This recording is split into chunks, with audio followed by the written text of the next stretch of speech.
శ్రీ గురు గణేశ శారదాభ్యో నమ. వాగ్బలం ప్రేక్షకులు నమస్కారం.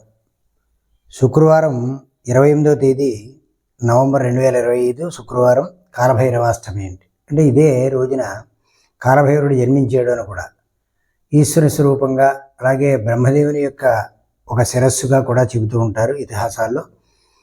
ఈ రోజున ఎటువంటి విపరీతమైనటువంటి ఇబ్బందులు పడుతున్నప్పటికీ, ఏ విధమైనటువంటి క్లిష్టమైనటువంటి పరిస్థితుల్లో ఉన్నప్పటికీ కూడా వాటి నుంచి బయటపడడానికి ఈ కాలభైరవాష్టకం అనేటువంటిది చాలా విశేషంగా ఉపయోగపడుతుంది అని. కాశీలో ఈయన దర్శనం చేయిందే ఆ క్షేత్రపాలకుడిగా ఈ కాశీలో స్వామి యొక్క దర్శనం చేయిందే క్షేత్రపాలకుడు బిందువాదుడు అయినప్పటికీ కూడా కాశీ వెళ్ళిన వాళ్ళు కాలభైరవ దర్శనం తప్పనిసరిగా చెయ్యాలి అని.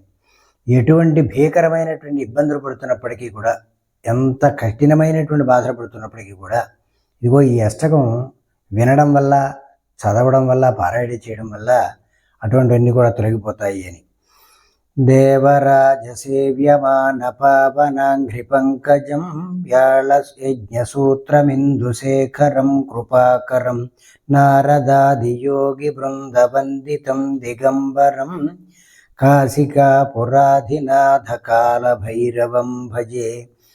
భానుకోటి భాస్వరం భవాబ్ధితారకం పరం నీలకంఠమీప్సితార్థదాయకం త్రిలోచనం కాలకాలమంబుజాక్షమక్షశూలమక్షరం కాశికాపురాధినాథ కాలభైరవం భజే.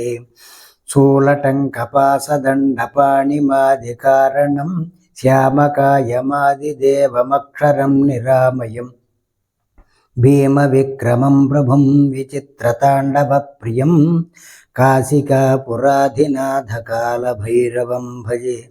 భుక్తిముక్తిదాయకం ప్రశస్తచారు విగ్రహం భక్తవత్సలం స్థితం సమస్తలోకనిగ్రహం నిక్వణన్మనోజ్ఞహేమకింకిణీలసత్కటిం కాశికాపురాధినాథ కాలభైరవం భజే.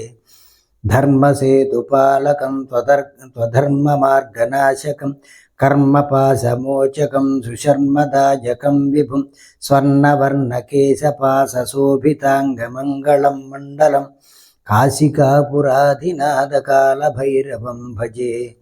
రత్నపాదుకా ప్రభాభిరామపాదయుగ్మకం నిత్యమద్వితీయమిష్టదైవతం నిరంతరం మృత్యుదర్భనాశనం కరాళదంష్ట్రభీషణం కాశికాపురాధినాథ కాలభైరవం భజే.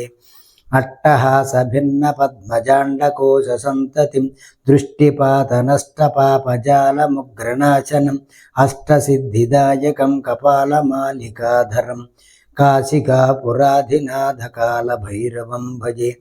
భూతసంఘనాయకం విశాలకీర్తిదాయకం కాశీవాసిలోకపుణ్యపాపశోధకం విభుం నీతిమార్గకోవిదం పురాతనం జగత్ప్రభుం కాశికాపురాధినాథ కాలభైరవం భజే.